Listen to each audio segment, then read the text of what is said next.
اینجا خط سرحدی تاجیکستان و قرقیزستان است.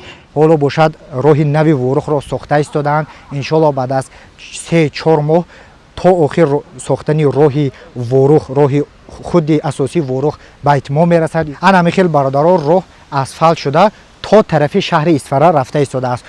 پروردگار دولت‌های دائما تنج آباد مردمش را سربلند گرداند. الله اکبر. تاجیکستان وطنم، جان دلم همه وقت بخیر. دوباره می سازمت وطن، اگر چی با خشت جان خیش ستون به سقفی تو میزنم، اگر چی با استخوانی خیش، اگر چی 100 سالم مردم به گوری خود خواهم ایستاد، کی بردارم قلب یاری من بناره آنچنانی خیش. دوباره می سازم از وطن، اگر چی با خشت جانی خیش، دوباره می بخشمت توان، اگر چی بیش از توانی خیش. دوباره می سازم از وطن، اگر چی با خشت جانی خیش، دوباره می من راه ها آباد شده است.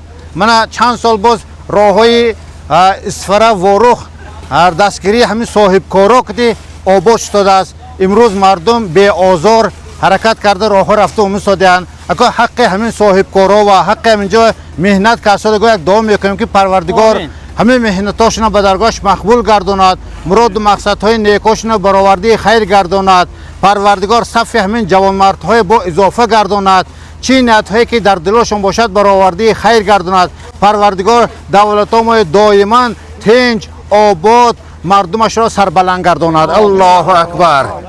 ассалому алайкум ба тамоми мардуми сарбаланди тоҷикистон. умедвор ҳастам ҳар яки шумо сиҳат ва саломат ҳастед. айни ҳол ман қарор дорам дар шоҳроҳи ворух хоҷи аъло исфара. айни ҳол роҳи ворух исфара баста шудагӣ аст ва худи ҳозир мунфашкунии роҳ аз тарафи деҳаи ворух, баромадгоҳи деҳаи ворух сар шуда ва айни ҳол аз дохили хоҷи аъло гузашта рафта истодааст. ана михел бародарон роҳ асфалт шуда то тарафи шаҳри исфара рафта истодааст. ҷойҳое ки вайрон аст, ҷойҳое ки техника мошинҳо рафтуомадаш душвор буд, бародарон баъд аз созишномаи тоҷикистону қирғизистон ободкориҳо дар сарҳад дар сатҳи хело ҳам баланд рафта истодааст. ҳоло бошад роҳи нави ворухро сохта истодаанд. иншоалло баъд аз 3-4 моҳ то охир сохтани роҳи ворух, роҳи худи асоси ворух ба итмом мерасад. иншоалло барои шумо навора мекунем. касое ки видеоҳои моро аз шаҳру ноҳияҳои исфара тамошо доранд, бо ёру дӯстонатон падилитса кунед ва дар канали мо обуна шавед.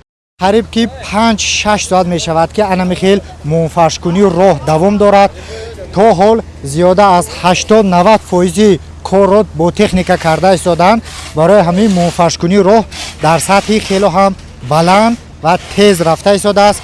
чихеле ки дида истодед, аллакай зиёда аз 60-70% роҳро мунфаш кардем.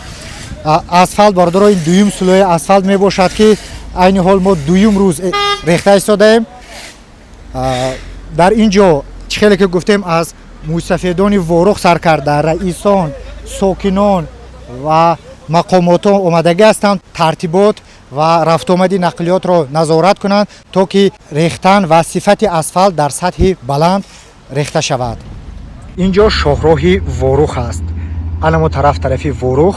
инҷо бошад тангии хоҷи аъло бародаро. ана михел асфалт шуда аз дохили хоҷи аъло гузашта рафта истодааст. ободкориҳо ва пешравӣ хело ҳам дар сатҳи баланд рафта истодааст.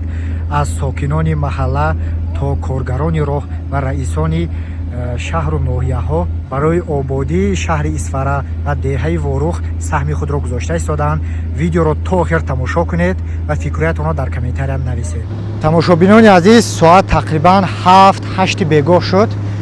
дирӯз бародаро ин ҳамин роҳ аз тарафи ворух омадааст ки якум сулоиш рехтанд. зиёда аз 5-6 сантиметр бародаро ин якум сулой. ҳозир ина бародаро имрӯз бошад 6 август дуюм сулои бо атепаш рехта омадааст. ин бародаро ин асфалти нав бародаро дин рехта буданд. мана имрӯз бошад оператор я бобед инҷа ба дуюм сулоиша рехта рафтосиям бародаро. ҳозир мо бародаро аз танги ворух рехта гузаштем, тарафи хоҷа ало рафта истодаем. зиёда аз 10 соли охир роҳи ворух исфара хело ҳам безеб шуда буд, бисёри рафту омади сокинон хело ҳам қин шуда буд. ина бародаро имрӯз аз тарафи ворух то шаҳри исфара танам хело роҳҳо асфалтпӯш шуда истодааст. бародари азиз, оператор я бор хам кунед камера. чхеле ки дида истодаед, ин дуюм слои асфалт аст. ин бошад мо тақрибан 7-8 соат истем бародаро. ана мехел якчанд рӯз пеш якум слоиро рехта будам, чхеле гуфтам ҳозир бошад дуюм слои асфалтро рехта рафта истодем ва ана мехел роҳ то шаҳри исфара асфалтпӯш карда мешавад. ба гармии ҳаво ҳам нигоҳ накарда беист коргарони роҳ асфалтро роҳро мунфарш карда истоданд, то ки рафту омади сокинони ворух, хоҷа ало, чоркӯҳ, сур рафту омадашон беҳтар шавад.